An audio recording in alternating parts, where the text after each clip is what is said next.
तो जैसे आपने मेरे introduction material tool introduction class में देखा होगा और सुना होगा कि मैंने कहा है कि मुझे डॉम्स के ब्रश पेन्स ज़्यादा पसंद हैं, तो मैं वो ही यूज़ कर रही हूँ। और मेरे पास right now metallic brush pens हैं, तो मैं उससे कर रही हूँ। पर आपके पास अगर कोई सादा नॉन मेटालिक ब्रश पेन्स भी हैं, आप उससे भी शुरू कर सकते हैं, no issues at all. Okay, तो सबसे पहले कैलीग्राफी का बेसिक रूल है कि आप लाइंस बनाएं, मतलब बिना लाइन बनाए कभी भी अपने आर्ट वर्क को स्टार्ट मत कीजिए। तो आप अपने गाइडलाइंस बना सकते हैं। और अगर आप मुझे पूछेंगे कि ये स्केल की विड्थ कितनी होनी चाहिए, तो विड्थ के बारे में तो हम यही कहेंगे कि जो आपकी आंखों को अच्छा लगेगा वो विड्थ आपके लिए परफेक्ट होगा।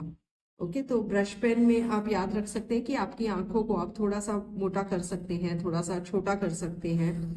और जो आपकी आंखों को अपील करेगा वो ही विद आपको पसंद आएगा। क्योंकि हर एक कंपनी के ब्रश पेन्स में थोड़ा थोड़ा वेरिएशन आता ही है, तो मैं आपको कोई स्टैंडर्ड रूल नहीं बता सकती हूँ। एंड ये हमारा बिगनर फ्रेंडली वर्कशॉप है, तो आप प्लीज़ इसका मज़ा उठाइए, सीखिए अच्छी तरह। और हो सके तो हमें भी भेजिए, और हमारे चैनल को सब्सक्राइब करना मत भूलिए, बिकॉज इसके फॉलोइंग वीडियोस में हम इसके अपर केस, लोअर केस यानी अपर अल्फ़ाबेट, कैपिटल अल्फ़ाबेट्स पर जाएंगे, और उसके आगे हम लोअर केस यानी स्मॉल अल्फ़ाबेट्स पर भी जाएंगे। जबकि इसका मीडियम ऑफ कम्युनिकेशन हिंदी रहेगा, बट हम करेंगे तो रोमन कैलीग्राफी यानी इंग्लिश में ही कैलीग्राफी सीखेंगे। यस, तो सबसे पहले आपको ब्रश को कैसे रेस्ट करना है। अगर आप ये ब्रश पेन देखेंगे, मैं आपको एक बार सिर्फ यहाँ पर टच करके बताती हूँ, ये ऐसे रेस्ट कर जाता है। तो इट इज ये एक ही ब्रश, जैसे हमारा नॉर्मल पेंट ब्रश होता है वैसा ही ये इसका फीचर है। सिर्फ फर्क इतना है कि इसमें पीछे से इंक आ रही है, तो आपको बार बार डिप करके लिखने की जरूरत नहीं है। और इसमें मैं आपको एक और टिप बता सकती हूँ कि अगर आपको ब्रश पेन नहीं खरीदना है तो आप नॉर्मल पेंट ब्रश से भी ये वाली कैलीग्राफी सीख सकते हैं। तो नॉर्मल पेंट ब्रश और उसके साथ आप कोई भी इंक लीजिए और डिप कर करके यूज करना स्टार्ट कीजिए। तो इसमें आप सबसे पहले अपने ब्रश का फील ले रहे हैं, तो ये थिक स्ट्रोक्स बनाइए, थिक स्ट्रोक्स। अगर आप थिक स्ट्रोक्स बनाते हैं तो कम से कम आपको 3-4 लाइन सिर्फ थिक स्ट्रोक्स की ही बनानी है। बिकॉज ये मेरा ट्यूटोरियल है, तो मैं आपको इधर सिर्फ 4 कर कर बता रही हूँ। और इसी को आप थिन स्ट्रोक्स, मतलब वही ब्रश पेन है, बट देखिए लाइंस कितनी थिन हो रही है। जितना आप प्रेशर पे कंट्रोल कर पाएंगे उतनी आपकी कैलीग्राफी ब्यूटीफुल दिखेगी। एक बार आपका थिक स्ट्रोक्स हो गया, उसके बाद आप अपने थिन स्ट्रोक्स पे जाइए। थिन स्ट्रोक्स के भी कम से कम 4-5 लाइन कीजिए।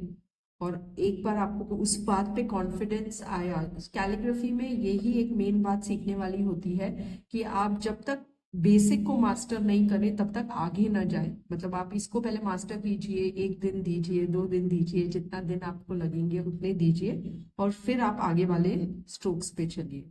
तो थिक स्ट्रोक्स हो गए, थिन स्ट्रोक्स हो गए, और वापस मैं एक और बार आपको थिक स्ट्रोक्स दिखा रही हूँ। थिक स्ट्रोक्स मतलब आपको प्रेशर देना है और पूरे ब्रश पेन को उसके ऊपर रेस्ट करना है। ये हमारे थिन स्ट्रोक्स, फिर एक बार। और इसके बाद मैं आपको नेक्स्ट स्ट्रोक बता रही हूँ। तो नेक्स्ट स्ट्रोक है, आप इधर फुल प्रेशर दीजिए और यहाँ पे अपने प्रेशर को रिलीज कीजिए। आप फुल प्रेशर दीजिए और प्रेशर को रिलीज कीजिए। Pressure, no pressure, pressure, no pressure. तो है, तो ये प्रेशर का ही गेम, बिगनर कैलीग्राफी के लिए आपको प्रेशर को ही कंट्रोल करना है। इसमें हम उल्टा कर रहे हैं, ये नो प्रेशर और ये प्रेशर, ये नो प्रेशर और ये प्रेशर, ये नो प्रेशर और ये प्रेशर, ये नो प्रेशर और ये प्रेशर। तो आज की क्लास में मैं ये सिर्फ 4 स्ट्रोक्स आपको कर कर बता रही हूँ। Thick stroke, thin stroke, pressure से नो प्रेशर और नो प्रेशर से फुल प्रेशर पे। एक बार आप ये 4 मास्टर कर लें, आप हमारे नेक्स्ट एपिसोड को देख सकते हैं। उसके लिए प्लीज़ लाइक कीजिए, शेयर कीजिए, सब्सक्राइब कीजिए और बेल आइकन प्लीज़ दबा के रखना, ताकि जैसे ही नेक्स्ट वीडियो अपलोड होगा आपको पता लग जाएगा। Thank you.